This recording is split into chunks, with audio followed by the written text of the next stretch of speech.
हाय दोस्तों। अभी तक हम लोगों ने थ्री फेज ट्रांसफार्मर के अंदर सिर्फ कंस्ट्रक्शन वाला पार्ट कवर किया था, जिसके अंदर मैंने आपको बताया था डिफरेंट टाइप के कोर क्या क्या हो सकते हैं, 3 लिम्ड, 4 लिम्ड, 5 लिम्ड। फिर मैंने ये भी बताया था थ्री फेज ट्रांसफार्मर बनाने का एक तरीका है कि 3 सिंगल फेज ट्रांसफार्मर्स को आपस में कनेक्ट कर दिया जाए, जिसे हमने बोला थ्री फेज ट्रांसफार्मर बैंक के नाम से जाना गया। और हम लोगों ने देखा कि एक नॉर्मल सिंगल एक थ्री फेज ट्रांसफार्मर और एक थ्री फेज ट्रांसफार्मर बैंक के बीच क्या डिफरेंस है। ठीक है, तो ओवरऑल कंस्ट्रक्शन वाला पार्ट हमने काफी डिटेल के अंदर अच्छे से कवर किया। और मैंने आपको एक चीज और बोली है कि अभी तक मैंने इसके अंदर एक पार्ट छोड़ दिया है, वो है हार्मोनिक्स वाला, कि कंस्ट्रक्शन हार्मोनिक्स को कैसे अफेक्ट करता है और उससे हमारी वेवफॉर्म्स पे क्या इंपैक्ट आता है, ये अभी हमने कवर नहीं किया है। इस चीज को हम लोग कवर करेंगे लेकिन जब हार्मोनिक्स कवर करेंगे, ठीक है, तब डिटेल में ये सारी बातें करेंगे। अब हम लोग क्या करने वाले हैं, थ्री फेज ट्रांसफार्मर की डिफरेंट कैटेगरीज देखने वाले हैं, डिफरेंट कनेक्शंस देखने वाले हैं। अब देखो थ्री फेज ट्रांसफार्मर में कनेक्शंस हम लोग क्या क्या कवर करते हैं। अगर मैं कनेक्शंस की बात करता हूं, कनेक्शन का मतलब तीनों वाइंडिंग आपस में कैसे कनेक्टेड है। तो पहला हम कवर करेंगे जो इस वीडियो के अंदर हम देखने वाले हैं, delta delta. Second, star star. ये पहला नाम प्राइमरी बता रहा है और दूसरा नाम सेकेंडरी। ठीक है। तीसरा, स्टार डेल्टा। चौथा, डेल्टा स्टार। पांचवा, डेल्टा जिगजैग स्टार।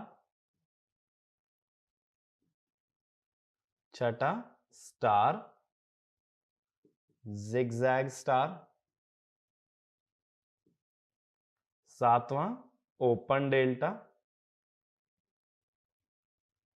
और आठवां, स्कॉट कनेक्शन। ठीक है, ये सारे ट्रांसफॉर्मर थ्री फेज के अंदर हम लोग कवर करने वाले हैं।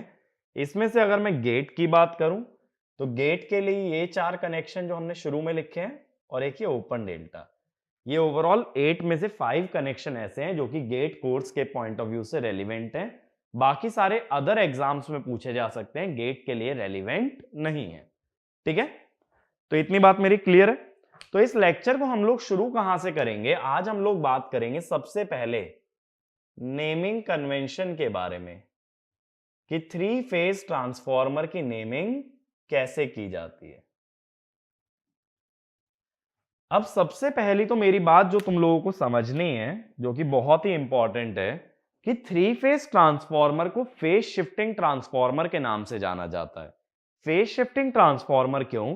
क्योंकि प्राइमरी और सेकेंडरी में जो लाइन वोल्टेजेस हैं, उनके बीच में हमेशा एक फेज शिफ्ट होता है। 0 डिग्री भी हो सकता है, बट ऐसा कंपलसरी नहीं है। 30 डिग्री हो सकता है, 60 डिग्री हो सकता है, 150 डिग्री हो सकता है, 180 डिग्री हो सकता है।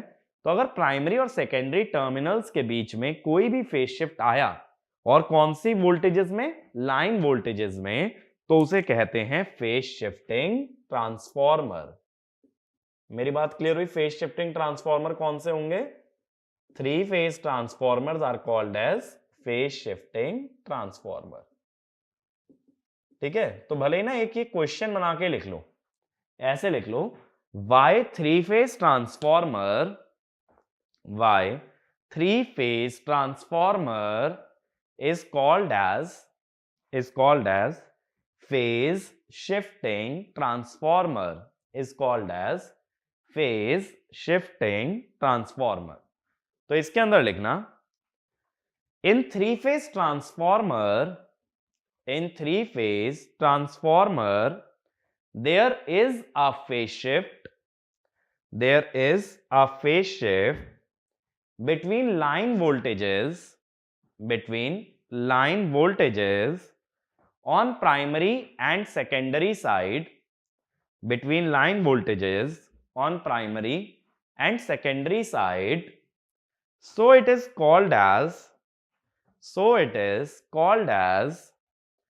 phase shifting transformer.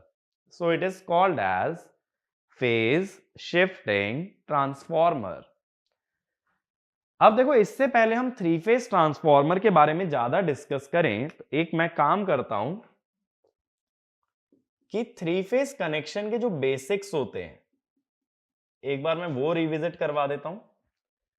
Three phase के अंदर दो तरह के कनेक्शन होते हैं। एक कनेक्शन होता है अपना स्टार और दूसरा होता है डेल्टा। स्टार कनेक्शन में हम लोग क्या कहते हैं कि line current is equal to phase current, delta इसका डुअल है, तो line voltage is actually equal to phase voltage. फिर स्टार में हम कहते हैं line voltage magnitude is √3 times VPH, और डेल्टा में कहते हैं line current magnitude is √3 times IPH. Star में हम कहते हैं VL leads VPH by 30 degree. इसमें डुअलिटी के हिसाब से IL लैग्स, लीड का dual lag, IPH by 30 degree. ठीक है, तो ये चीजें हमें थ्री फेज के बारे में पता होती हैं। तो हमेशा ये ध्यान रखो, अब जब थ्री फेज ट्रांसफॉर्मर पे आ गए हो तो दो तरह की क्वांटिटीज के बारे में हमेशा बात करोगे, लाइन और फेज। और थ्री फेज में दो साइड्स होंगी, ट्रांसफॉर्मर में दो साइड्स होती हैं, प्राइमरी और सेकेंडरी। तो ओवरऑल चार क्वांटिटी हो गई, प्राइमरी पे लाइन और फेज, सेकेंडरी पे भी लाइन और फेज। तो मैंने बोला सेकेंडरी और प्राइमरी की लाइन वोल्टेज के बीच में जो फेज शिफ्ट आएगा उसकी वजह से ये कहलाएगा एक फेज शिफ्टिंग ट्रांसफॉर्मर। अब डिपेंडिंग अपॉन कि क्या फेज शिफ्ट आता है उसी के हिसाब से ट्रांसफॉर्मर की नेमिंग की जाती है। ठीक है, तो नेक्स्ट पॉइंट लिखना, the name of a transformer, the name of a transformer is decided on the basis of phase shift, on the basis of phase shift between primary and secondary, phase shift between primary and secondary। तो इसके अंदर हम क्या करते हैं कि चार group में डिवाइड कर देते हैं सारे ट्रांसफॉर्मर को। Phasor group 1 second, phasor group 2 third, phasor group 3 fourth, phasor group 4। Group 1 के अंदर जो फेज शिफ्ट होता है दोनों तरफ की लाइन वोल्टेजेस में वो 0 डिग्री होता है, तो 0 degree phase displacement. Phasor group 2 के अंदर दोनों तरफ का फेज शिफ्ट होता है 180 डिग्री, तो 180 degree phase displacement. Phasor group 3 के अंदर जो फेज शिफ्ट होता है -30 डिग्री,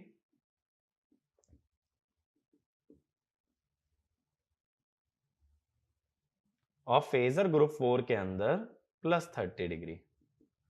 ठीक है, अब ये जो एंगल्स हैं, इस एंगल का मतलब क्या है? ये एंगल हमें ये बता रहा है by what angle the low voltage winding lags the high voltage winding. तो ये वाला एक पॉइंट लिखना, the phase displacement in different phasor group, the phase displacement in different phasor group is the angle by which LV winding voltage lags the HV winding voltage। अब देखो नाम होते कैसे हैं, एक दो एग्जांपल लेके समझाता हूं कि किस किस तरह के नाम हमारे थ्री फेज के अंदर देखे जाते हैं अक्सर।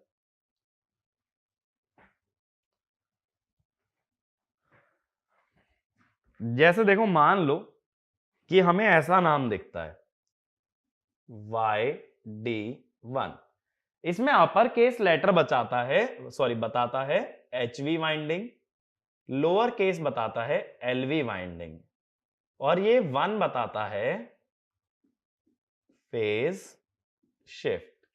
इसका मतलब क्या है कि HV जो है वो स्टार कनेक्टेड है, LV D का मतलब डेल्टा कनेक्टेड है, और LV lags HV by 1 into 30 यानी कि 30 डिग्री। ऐसे देखो, मान लो वाई डी, या चलो एक काम करते हैं DY11, सपोज ऐसा है।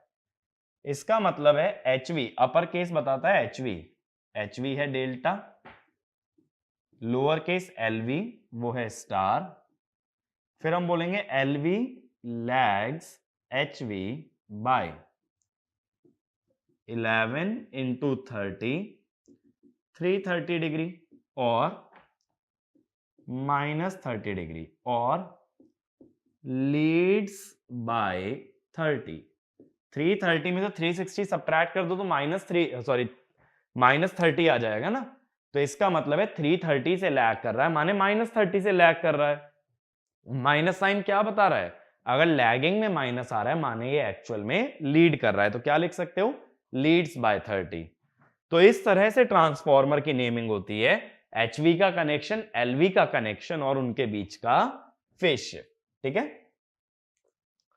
ये बात क्लियर है नेमिंग कन्वेंशन क्या होती है। अब देखो, ये जो 0 डिग्री फेज डिस्प्लेसमेंट होता है, इसको अगर क्लॉक पे प्लॉट किया जाए, 0 डिग्री फेज डिस्प्लेसमेंट, इसको अगर घड़ी पे प्लॉट करोगे तो ऐसे दिखाते हैं। देखो, ये HV और ये LV, ऐसे 180 डिग्री पे HV वाला जो पॉइंटर है ना, वो हमेशा घड़ी में 12 बजे पे होना चाहिए। अब 180 डिग्री का मतलब है LV कहां पे होगा? 6 पे। तो तुम क्या कहोगे, जो LV है ना ये आवर हैंड का काम करता है, और ये HV जो है ये मिनट हैंड का काम करता है। तो घड़ी में इस समय कितने बज रहे हैं? 6 o'clock। तो जो भी कनेक्शन होगा उसके आगे 6 लिख देंगे, क्योंकि 6 into 30 कितना शिफ्ट आएगा? 180। टाइम जो भी लिखोगे, देखो एक्चुअल में क्या होता है ना, ये 11 और 1 क्या बता रहे हैं? ये घड़ी में टाइम बता रहे हैं। टाइम कैसे बता रहे हैं? देखो, 1 2 3 4 5, घड़ी में जो भी दो नंबर होते हैं वो हमेशा 30 डिग्री शिफ्टेड होते हैं। इसीलिए तो मैंने बोला 11 का मतलब है 11 into 30 यानी 330 डिग्री। तो इसीलिए 30 मल्टीप्लाई कर रहा हूं हर बार, क्योंकि घड़ी के दो नंबर्स हमेशा कितने एंगल से शिफ्टेड होते हैं? हमेशा 30 डिग्री से शिफ्टेड होते हैं। इसीलिए 180 का मतलब है 6 नंबर, यानी घड़ी में बज रहे हैं 6। ऐसे देखो, 30 डिग्री फेज डिस्प्लेसमेंट,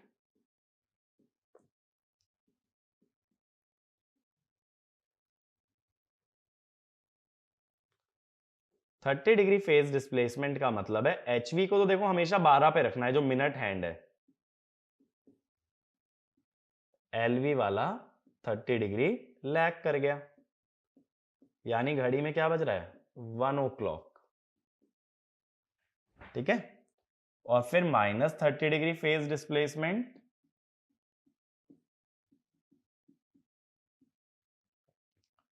HV को हमेशा 12 पे रखेंगे, मिनट हैंड का काम करेगा। -30 माने 30 दूसरी तरफ, तो कितने बजे? 11 बजे ना। HV वाला तो मिनट हैंड है, तो 11 बज रहे हैं, 11 बज रहे हैं तो 11 o'clock। ठीक है, इसी को हमने 330 डिग्री या -30 बोला था। मेरी बात क्लियर हुई? तो ये जो भी कनेक्शन की नेमिंग होती है, इसके अंदर HV का कनेक्शन, LV का कनेक्शन और फेज शिफ्ट बताते हैं। फेज शिफ्ट किस हिसाब से बताया जाता है कि दोनों फेजर्स को अगर क्लॉक पे ड्रॉ किया जाए, जहां पे कि HV 12 पे रखा जाए और LV हमें टाइम बताए, तो जो भी टाइम आएगा that will be name of the connection. तो ये वाला भी एक पॉइंट लिख लेना, the naming is done the naming is done on the basis of angle by which LV winding lags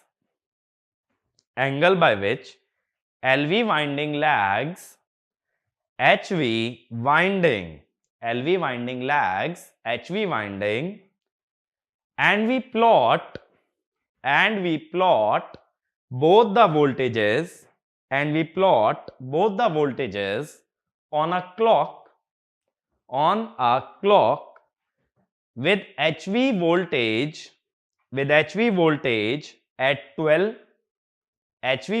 at 12 and acting as minute hand. HV voltage at 12 and acting as minute hand of the clock. तो LV वाला जो है our hand की तरह काम करेगा और उससे जो भी टाइम घड़ी में आता है उसी हिसाब से कनेक्शन को नाम दिया जाता है। ठीक है, आगे आगे जब कनेक्शन देखोगे ना तो ये चीज क्लियर होती चली जाएगी।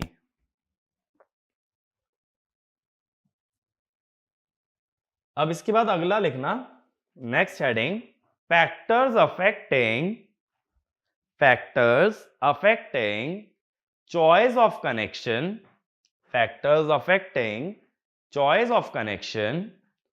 in three-phase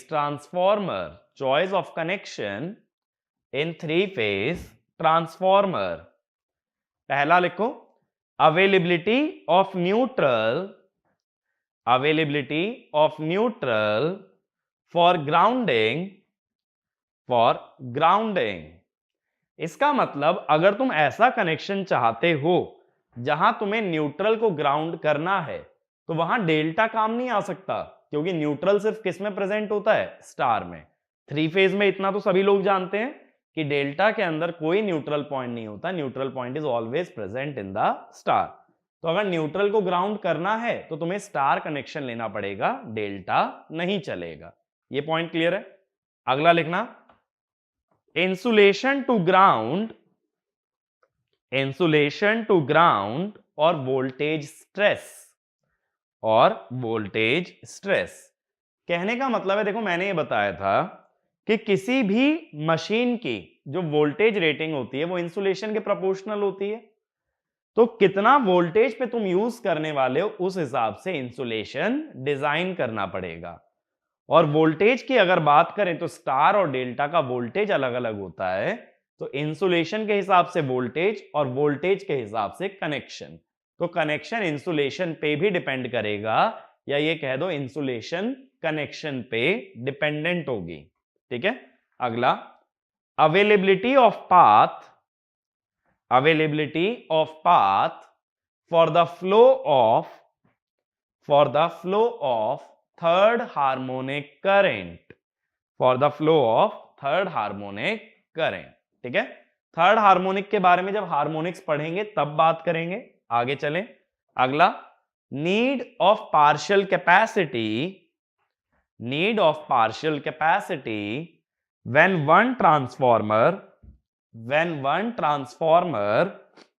goes out of service।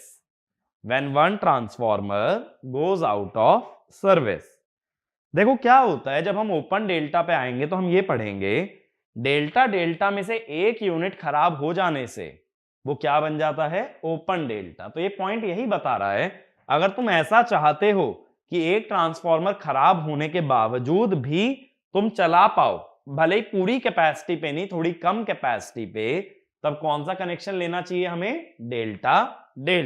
अगला, parallel operation with other transformer. देखो क्या होता है, जब हम पैरेलल ऑपरेशन पे पहुंचेंगे उसकी कंडीशन एक हम ये पढ़ेंगे कि जैसे मैंने पोलैरिटी टेस्ट में बताया था ना कि पोलैरिटी सेम होनी चाहिए, ऐसे ही हम लोग ये पढ़ेंगे कि फेज शिफ्ट भी सेम होना चाहिए, अदरवाइज सर्कुलेटिंग करंट आ जाएंगे।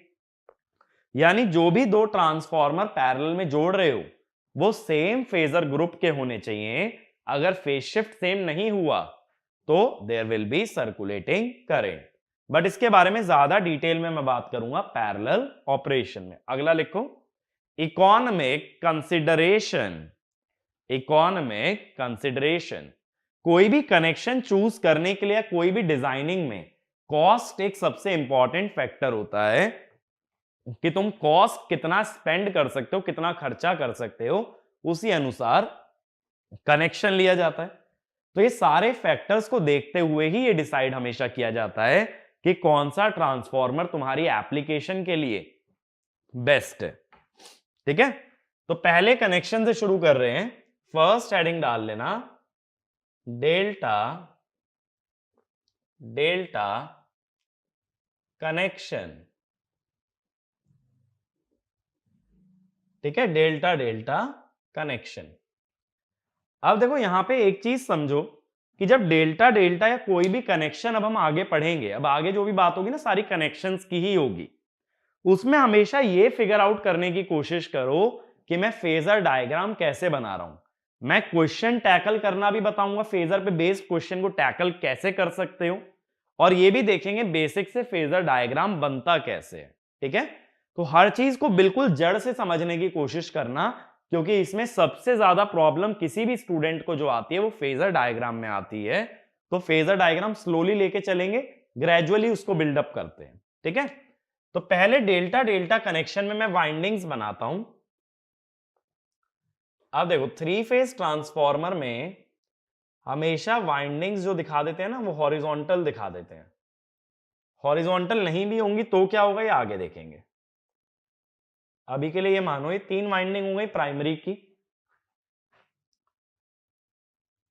ये 3 वाइंडिंग हो गई सेकेंडरी। पहली वाइंडिंग को ना हमेशा HV मान के चलेंगे और सेकंड को LV। ये स्टैंडर्ड कन्वेंशन है कि ये वाली वाइंडिंग कौन सी है भाई, HV, और ये कौन सी है, LV, क्योंकि नेमिंग में हमेशा पहले क्या आएगा, HV, फिर क्या आएगा, LV। अब ये 3 वाइंडिंग्स मैंने क्यों दिखाई हैं, क्योंकि मुझे 3 फेजेस दिखाने हैं। ठीक है, 3 फेजेस कौन कौन से, A, B और C। HV वाइंडिंग में हमेशा अपर केस लेटर का यूज करोगे, तो A1 A2, B1 B2, C1 C2। इसका मतलब A फेज के 2 टर्मिनल 1 और 2, B के 2 टर्मिनल 1 और 2, C के 2 टर्मिनल 1 और 2। ऐसे इधर A2 A1, B2 B1, C2 C1। देखो क्या होता है, जो वाइंडिंग आमने सामने होती है वो सेम फेज की होती है, यानी ये A फेज है, ये B फेज है और ये C फेज। इसके सामने ये A, ये B और ये C। ठीक है, हमेशा HV साइड पे अपर केस लेटर्स का यूज करोगे और LV साइड पे लोअर केस लेटर्स का। अब ये 3 वाइंडिंग जो है A, B और C ने डेल्टा में जोड़ना है। डेल्टा का मतलब क्या होता है, एक लूप। एक लूप का मतलब जहां एक वाइंडिंग खत्म हो वहां से दूसरी वाइंडिंग स्टार्ट होती है। देखो कैसे, A1 से जोड़ा मैंने B2, B2 खत्म हुआ B1 पे, वहां से C स्टार्ट हुआ, C2 खत्म हुआ C1 पे, तो वहां से A स्टार्ट होगा। अब देखो कनेक्शन कैसे किया मैंने, A2 से वाइंडिंग शुरू हुई, खत्म हुई A1 पे, जहां A खत्म वहां से B शुरू, जहां B खत्म वहां से C शुरू, और जहां C खत्म वहां से A शुरू। लूप बन गया ना। लूप कैसे, देखो A, फिर B, फिर C और वापस वहीं आ गए। सेम वे में इधर भी कनेक्शन कर देता हूं, जहां पे एक वाइंडिंग खत्म हो वहां से दूसरी वाइंडिंग स्टार्ट होगी।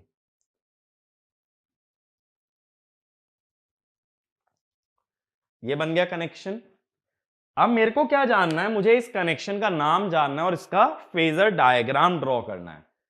अब देखो कनेक्शन देने के 2 तरीके हो सकते हैं किसी भी क्वेश्चन के अंदर या किसी भी एग्जाम के अंदर। या तो वो तुम्हें टर्मिनल मार्क करके देगा जैसे मैंने दिए A2 A1, B2 B1, C2 C1 ऐसे देगा, या वो तुम्हें डॉट्स भी दे सकता है। अब डॉट का पर्पस क्या होता है पहले मुझे ये बताओ। डॉट का पर्पस हमारा ये था कि अगर प्राइमरी पे डॉट की पोलैरिटी पॉजिटिव है तो सेकेंडरी पे भी डॉट की पोलैरिटी पॉजिटिव बनेगी। यानी डॉट हमें यह बताती है कौन से ऐसे टर्मिनल हैं प्राइमरी और सेकेंडरी में जिनकी पोलैरिटी सेम है। वही चीज यहां नाम कर रही है। 2 का मतलब सेम पोलैरिटी, 1 का मतलब सेम पोलैरिटी, यानी कैपिटल A1 की पोलैरिटी स्मॉल a1 वाली है और कैपिटल A2 की किसके बराबर है, स्मॉल a2। यानी कैपिटल A2 पॉजिटिव तो स्मॉल a2 भी पॉजिटिव, कैपिटल A1 पॉजिटिव तो small a1 positive, capital B2 positive तो small b2 positive, capital C2 positive तो स्मॉल c2 भी पॉजिटिव। तो ये वाला पॉइंट लिखना। पहले एक पॉइंट लिखो, the windings facing each other, the windings facing each other belong to the same phase, belong to the same phase. Second point, the terminals having the same polarity, the terminals having the same polarity have the same name, have the same name. Example, example, capital A2 small a2, capital A2 small a2, comma capital B2 small b2, capital B2 small b2 और तीसरा capital C2 small c2। तो जिन terminals के नाम same हैं उनकी polarity भी same है। और पोलैरिटी दिखाने का ही दूसरा तरीका क्या होता है, डॉट। तो चाहते तो नाम ना दे करके, मान लो मैं यहां से नाम ना दूं, ये वाला डायग्राम ड्रॉ कर लेना, फिर एक और डायग्राम बनाना, ठीक है। मान लो मैं ये नाम नहीं देता तुम्हें,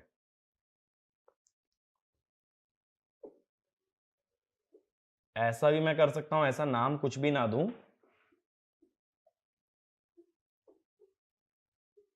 ठीक है।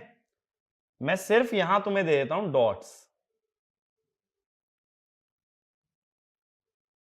ठीक है। अब डॉट क्या बताती है, जो टर्मिनल्स की पोलैरिटी सेम होती है उस पर डॉट लगता है। यानी ये डॉट पॉजिटिव तो ये डॉट भी पॉजिटिव, ये डॉट पॉजिटिव तो ये भी पॉजिटिव, ये डॉट पॉजिटिव तो ये डॉट भी पॉजिटिव। डॉट्स की पोलैरिटी हमेशा सेम होती है। तो अगर ऐसे डॉट भी दिए हों तो डॉटेड टर्मिनल्स का नाम सेम होना चाहिए।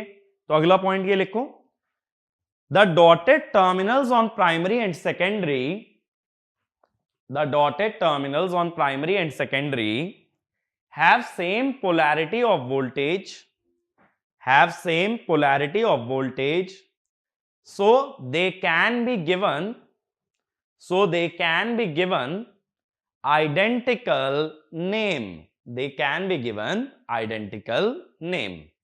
name identical कैसे देखो, A2 तो A2, B2 तो B2, C2 तो C2। बचे हुए टर्मिनल A1, बिना डॉट वाला A1 तो बिना डॉट वाला A1, बिना डॉट वाला B1 तो बिना डॉट वाला B1, बिना डॉट वाला C1 तो बिना डॉट वाला C। इस तरह से डॉट देख के भी नाम पे आ सकते हो। नाम दिया है तो बहुत ही अच्छी बात है, इस तरह से A2 B2 C2 A1 B1 C1, और नहीं दिया, डॉट दिया है, तब भी नेमिंग पे आ सकते हैं। मेरी बात क्लियर हुई। अब हमें फेजर बनाना है, तो अगला पॉइंट लिखना, phase voltage, phase voltage on primary and secondary, phase voltage on primary and secondary lie in same phase, lie in same phase. देखो क्या होता है, दोनों तरफ की जो फेज वोल्टेजेस होती हैं वो टर्न्स रेशियो से रिलेटेड होती हैं। ऐसा सोचो, एक 3 फेज ट्रांसफॉर्मर के अंदर 3 ट्रांसफॉर्मर हैं, एक ए फेज का, एक बी फेज का और एक सी फेज का। और हमने सिंगल फेज ट्रांसफॉर्मर में क्या पढ़ा था कि प्राइमरी और सेकेंडरी वोल्टेज का रेशियो क्या होता है, टर्न्स रेशियो। अब टर्न्स रेशियो के बराबर ही होता है तो उसकी वजह से कभी भी एंगल में कोई चेंज नहीं आएगा, वोल्टेजेस का एंगल हमेशा क्या रहेगा, सेम। तो मैं क्या बात कर रहा हूं अभी, VPH HV upon VPH LV is NH by NL, that is no phase shift, एक थ्री फेज ट्रांसफॉर्मर को मान सकते हो उसके अंदर इंटरनली 3 सिंगल फेज ट्रांसफॉर्मर हैं और सिंगल फेज ट्रांसफॉर्मर की प्राइमरी और सेकेंडरी वोल्टेज में टर्न्स रेशियो आता है, कोई एंगल का चेंज नहीं आता। तो इसमें लिखना the phase voltage on primary and secondary, the phase voltage on primary and secondary can be considered as primary and secondary voltage, can be considered as primary and secondary voltage of a single phase transformer, due to which they must always have the same phase, and related by turns ratio, मेरी बात clear हुई? Single phase transformer की primary और secondary का जो ratio आता था, अगर शुरुआत वाला वीडियो याद हो ट्रांसफॉर्मर के अंदर, तो वो टर्न्स रेशियो आता, उसमें कभी एंगल का चेंज नहीं आता। ठीक है, इतने पॉइंट्स क्लियर हैं बेसिक। ये प्राइमरी सेकेंडरी की फेज वोल्टेज हमेशा सेम फेज में बनेगी, उसका रिलेशन टर्न्स रेशियो से आएगा। अब देखो, प्राइमरी को मैं मानता हूं कि चलो एज्यूम पॉजिटिव सीक्वेंस। देखो, जब तक ना बताया जाए ना, तब तक सीक्वेंस पॉजिटिव मानना। कई लोग गलती क्या कर देते हैं कि कंस्ट्रक्शन देख के अपने हिसाब से दिमाग लगा लेते हैं, ए के बाद बी, बी के बाद सी, तो ये तो पॉजिटिव सीक्वेंस हो गया। पॉजिटिव सीक्वेंस या नेगेटिव सीक्वेंस फेजर से आता है, मैकेनिकल कंस्ट्रक्शन से नहीं। तो ये भी लिख लो, unless specified assume positive sequence, कभी भी कंस्ट्रक्शन देख के पॉजिटिव नेगेटिव मत जज करना, हमेशा वोल्टेज के एंगल्स देखे जाते हैं। अब देखो, पॉजिटिव सीक्वेंस का क्या मतलब है। सिंपल सा एग्जांपल लो कि अगर ये ए फेज है, प्राइमरी बनाओगे पहले, ए बी सी, यही हो ना पॉजिटिव सीक्वेंस का मतलब। अब देखो, अब यहां से बहुत ज्यादा कॉन्सेंट्रेट करना है सभी लोगों को। मैं ए के अलोंग एक फेजर डाल देता हूं।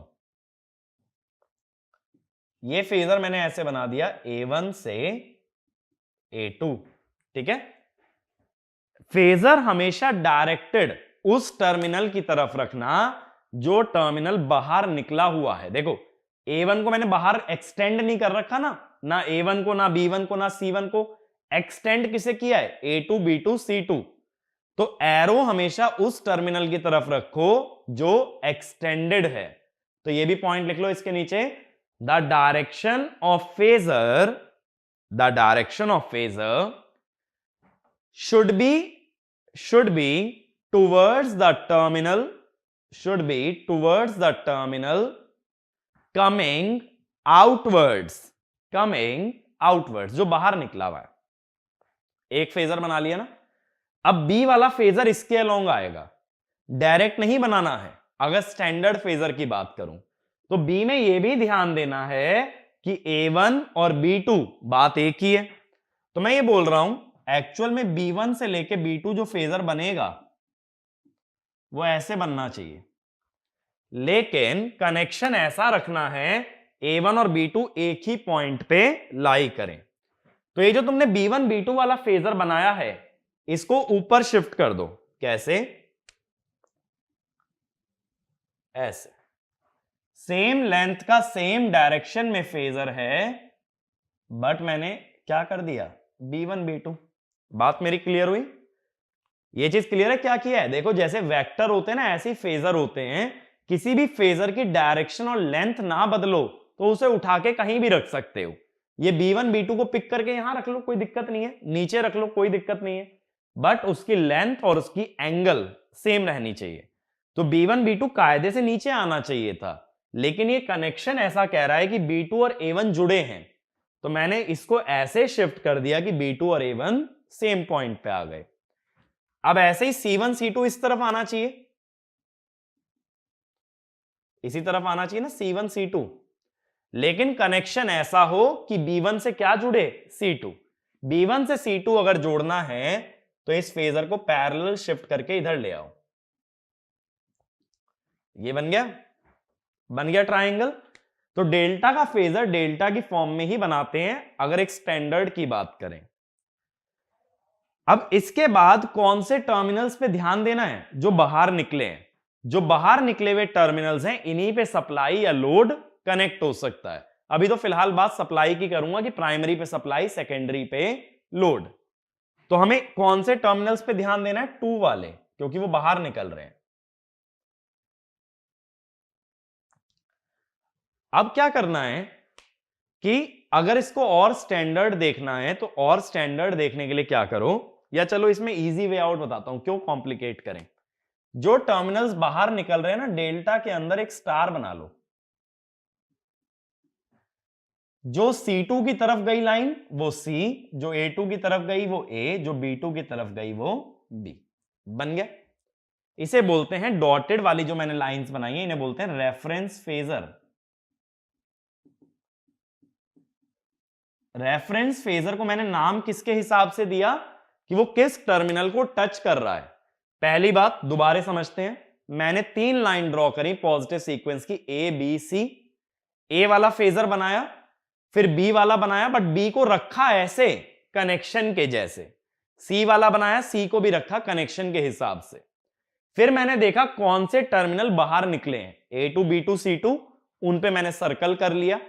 डेल्टा के अंदर एक स्टार बनाया और C2 को टच करने वाली लाइन C, A2 को टच करने वाली A, B2 को टच करने वाली B। तो ये पूरा फेजर डायग्राम किसका बन गया, प्राइमरी साइड का।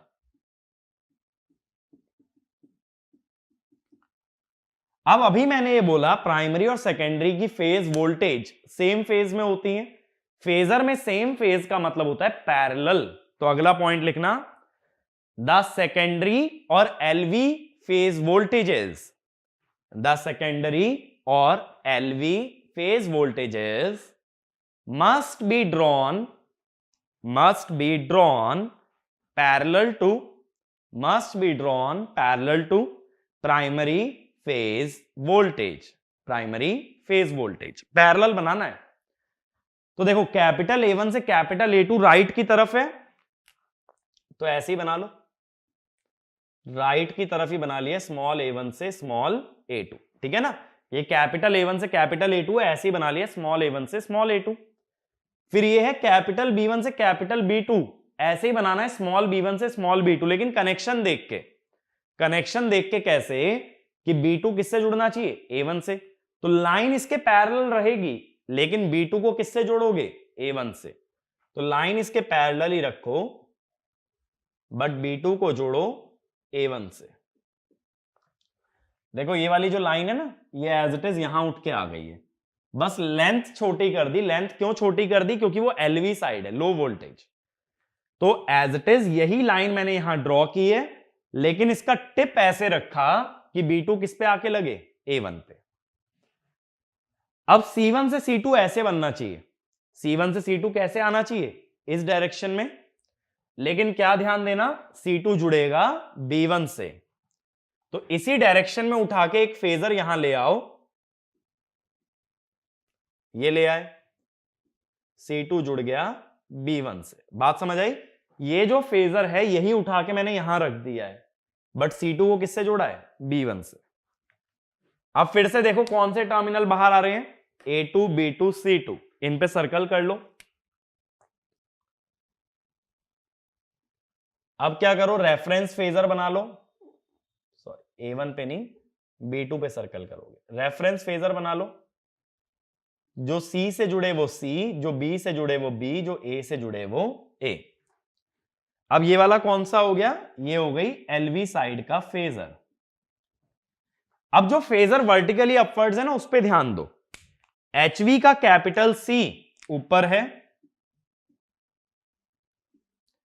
और LV का स्मॉल c भी ऊपर है। अगर HV का कैपिटल C देख रहे हो ना, तो LV का भी C देखोगे। HV का कौन सा फेजर देखना है? जो वर्टिकली अपवर्ड्स है। और फिर वही फेजर LV में देखना है। HV का वर्टिकली अपवर्ड्स है C, तो LV का भी देखोगे C। अब अगर इसको घड़ी में देख लिया जाए तो कितना फेज शिफ्ट आया भाई? 0 डिग्री का। तो नाम क्या होगा? नाम होगा DD0, यानी HV है डेल्टा, LV है डेल्टा और 0 डिग्री का शिफ्ट है। बात मेरी क्लियर हुई? ठीक है, तो फिर से समझो, हमने देखो स्टेप बाय स्टेप क्या किया है। स्टेप बाय स्टेप मैंने क्या किया, पहले मैंने बनाया प्राइमरी का फेजर, उसके लिए मैंने पॉजिटिव सीक्वेंस पे 3 एक्सेस मान ली, A, B और C। A को बनाया, फिर B को बनाया, फिर C को बनाया, बट फेजर्स को ऐसे प्लेस किया जिस हिसाब से यहां पे कनेक्शन थे। फिर प्राइमरी के पैरेलल मैंने क्या बनाया? सेकेंडरी। अगेन फेजर्स को प्लेस किया जैसे कि कनेक्शन थे। और लास्ट में क्या किया? रेफरेंस फेजर बनाए। प्राइमरी का कौन सा फेजर उठाया? जो वर्टिकल था। सेकेंडरी का कौन सा उठाया? जो प्राइमरी का उठाया। और क्या चेक कर लिया? Phase shift. अगर प्राइमरी का B उठाते तो सेकेंडरी का भी B, प्राइमरी का A उठाते तो सेकेंडरी का भी A। बात क्लियर हुई? अब देखो इसी में एक वेरिएशन दिखाता हूं।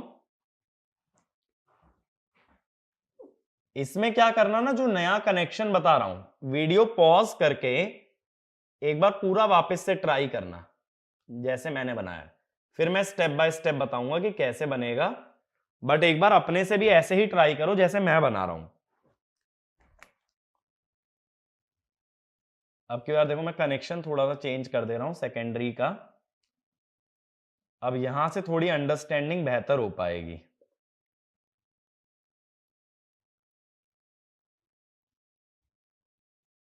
अब देखो मैंने सेकेंडरी का कनेक्शन बदल दिया हल्का सा, ये LV साइड है अपनी। अब बनाओ जरा दोबारा से प्राइमरी और सेकेंडरी का फेजर। तो एक बार वीडियो पॉज कर लो और देखो जहां तक बन सकता है वहां तक बनाओ, ऐसा कुछ कंपल्शन नहीं है, पूरा आना चाहिए। तो जितना सोच सकते हो सोचो और फिर वीडियो को प्ले करके देखना कि फेजर बनेगा कैसे। ठीक है, लेकिन मैं ये जरूर चाहूंगा कि हर स्टूडेंट एटलीस्ट 1 या 2 स्टेप तक पहुंचे ताकि बेटर अंडरस्टैंडिंग हो पाए। ठीक है, तो वीडियो पॉज कर लो। अब जो लोग सॉल्व कर चुके या सोल्यूशन देखना चाहते हैं तो हम लोग बात करते हैं कैसे हो पाएगा। देखो पहले 3 एक्सेस बनाएंगे पॉजिटिव सीक्वेंस की, एक A, एक B, एक C। एक ही डायरेक्शन में एक फेजर डाल दो सीधे सीधे, A1 से A2, ये डाल दिया एक फेजर। अब B की डायरेक्शन में आएगा ऐसे ही, मैं दूसरे कलर से बना देता हूं। देखो 3 फेजर ऐसे ही आने चाहिए, B1 से B2 और इधर C1 से C2। लेकिन इनको ऐसे प्लेस नहीं करते, प्लेस किस हिसाब से करते हैं? कनेक्शन के हिसाब से। तो B1 से B2 इसी डायरेक्शन में आना चाहिए नीचे की तरफ, लेकिन B2 किस पे लगे? A1 पे। तो इसी डायरेक्शन में बनाना है, लेकिन B2 को जोड़ना है A1 से,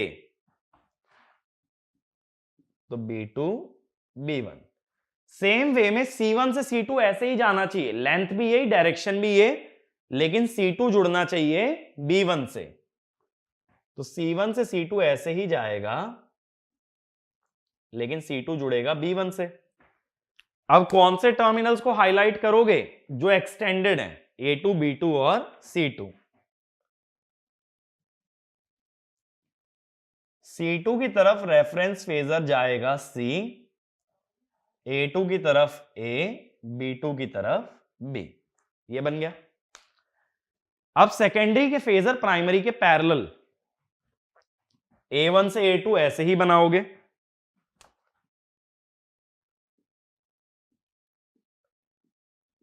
ठीक है। B1 से B2 ऐसे ही आना चाहिए, लेकिन कनेक्शन देख लो, यानी आएगा तो ऐसे ही। कनेक्शन देखो कि B1 A2 से जुड़े, B1 से B2 ऐसे ही आएगा, बट B1 A2 से जुड़े। ये बन गया ना, देखो ये दोनों लाइन पैरेलल है। फिर C1 से C2 ऐसे ही आना चाहिए, लेकिन ध्यान क्या देना है, C1 जुड़े B2 से, C1 से C2 ऐसे ही आएगा, लेकिन C1 जुड़ेगा B2 से। तो देखो बन गया। अब ये देखना है कौन से टर्मिनल बाहर आ रहे हैं, A1 B1 और C1 बाहर आ रहे हैं, तो इन पे सर्कल कर लो, A1 C1 B1। अब इसके भी रेफरेंस फेजर बना लो, A1 वाला A, B1 वाला B, C1 वाला C। जो बाहर आ रहे हैं ना उन्हीं के हिसाब से रेफरेंस फेजर बनेंगे। अब प्राइमरी का कौन सा फेजर उठाओगे, जो वर्टिकल है यानी कि C, तो घड़ी पे बना लिया C। सेकेंडरी का अब कौन सा उठाना पड़ेगा, C। अगर प्राइमरी का C उठा तो सेकेंडरी का भी C, लेकिन ये नीचे की तरफ है तो ये आ गया नीचे की तरफ। अब घड़ी में कितने बच गए, HV साइड को हमेशा 12 पे रखोगे तो LV कहां आ रही है, 6 पे। ये है आवर हैंड LV वाला और ये है मिनट हैंड। तो घड़ी में आवर हैंड 6 पे है, मिनट हैंड 12 पे, कितना टाइम हो रहा है भाई, 6 बज रहे हैं, तो DD6। ठीक है, घड़ी मत देखने लगना कि 6 बज रहे हैं क्या, एक्चुअल में मैं इस वाली घड़ी की बात कर रहा हूं, इसमें 6 बज रहे हैं ना, तो इसमें क्या टाइम दिखाओगे, DD6। बात समझ आई किस तरह से फेजर डायग्राम बन रहा है। प्राइमरी का हमेशा वो फेजर उठाना है जो वर्टिकल हो, और सेम फेजर सेकेंडरी में उठा लेना, उसी फेज का फेजर उठा लिया जाएगा। तो यानी यहां कितना शिफ्ट आ गया भाई, यहां आ गया 180 डिग्री का शिफ्ट। अब मैं ये मानता हूं कि इसका फेजर क्लियर हुआ होगा। ठीक है, तो ये सारे स्टेप देखो, जितनी बार प्रैक्टिस करोगे ना इस पे कमांड उतनी ही ज्यादा आती चली जाएगी। अब नेक्स्ट हेडिंग डालना इसी के under, features of delta delta connection. Features of delta delta connection. अब देखो, सबसे पहला फीचर कि डेल्टा में हम ये जानते हैं कि line voltage is same as phase voltage. तो मैं ये कह सकता हूं VLHV by VLLV is equal to VPHHV upon VPHLV। और फेज वोल्टेजेस का रेशो क्या होता है, टर्न्स रेशो के बराबर। तो यानी डेल्टा कनेक्शन में लाइन वोल्टेज और फेज वोल्टेज दोनों ही रेशो किसके बराबर है, टर्न्स रेशो के बराबर। तो पहला पॉइंट ये लिखना, इन डेल्टा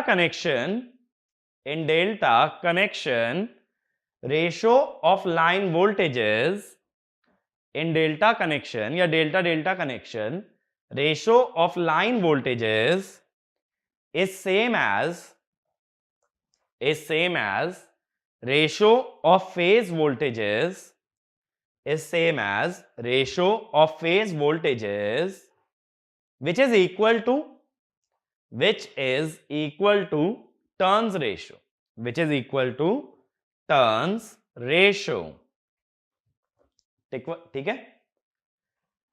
अब देखो क्या होता है, अगर स्टार कनेक्शन होता,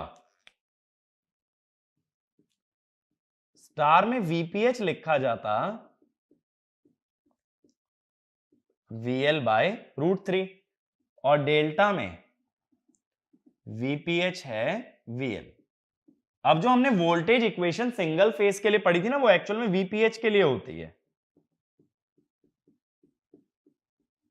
अब यहां N हो जाएगा NPH, number of turns per phase. तो ये ध्यान रखो, जो भी तुमने सिंगल फेज के लिए पढ़ा है वो तुम्हारा 3 फेज में हर फेज के लिए चला सकते हो। 3 फेज के एक फेज को सिंगल फेज की तरह ट्रीट कर सकते हो, इसीलिए जो भी तुमने फॉर्मूले, जो भी मेथड पढ़े हैं वो किस में चल सकते हैं, फेज वोल्टेज में। मेरी बात क्लियर हुई। अब देखो इससे क्या समझे कि अगर मैं लाइन वोल्टेज सेम कर दूं तो स्टार की फेज वोल्टेज कम आती है एज कंपेयर टू डेल्टा। दोबारा सुनो, लाइन वोल्टेज अगर कांस्टेंट है तो फेज वोल्टेज कम किसमें है, स्टार में। फेज वोल्टेज कम होने का मतलब नंबर ऑफ टर्न्स का कम होना। तो स्टार में नंबर ऑफ टर्न्स कम लगेंगे, या ये कह दो डेल्टा में नंबर ऑफ टर्न्स ज्यादा लगेंगे। तो अगला पॉइंट लिखो, ये वाला नोट करके अगला पॉइंट लिखना, for the same line voltage, phase voltage of delta connection, for the same line voltage, phase voltage of delta connection is higher than star, so more number of turns are required.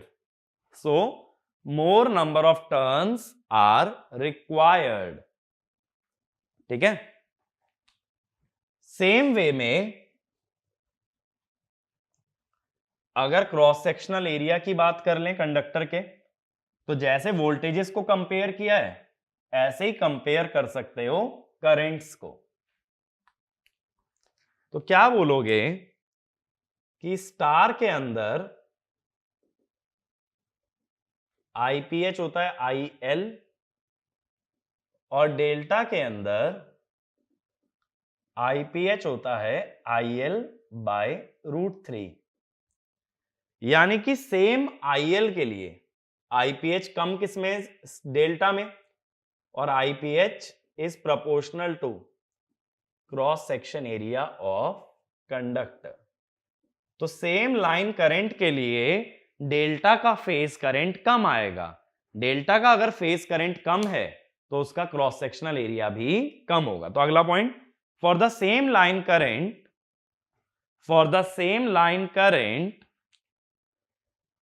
the phase current of delta connection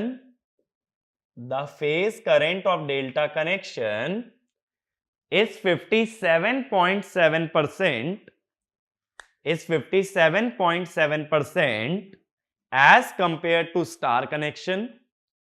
57.7% as compared to star connection. So cross sectional area required is also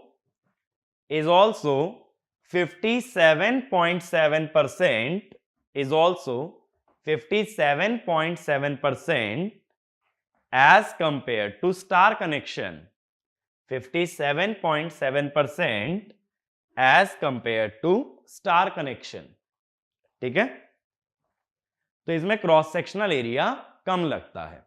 अगला point, for the same number of turns, अगर number of turns same है तो क्या same है, VPH. For the same number of turns, bracket में लिख लो same VPH,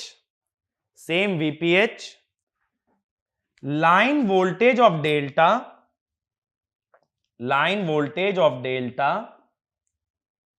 is less than star.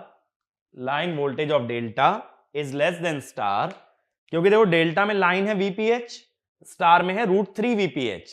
तो अगर टर्न सेम रखोगे तो लाइन वोल्टेज ज्यादा किसकी है, स्टार की.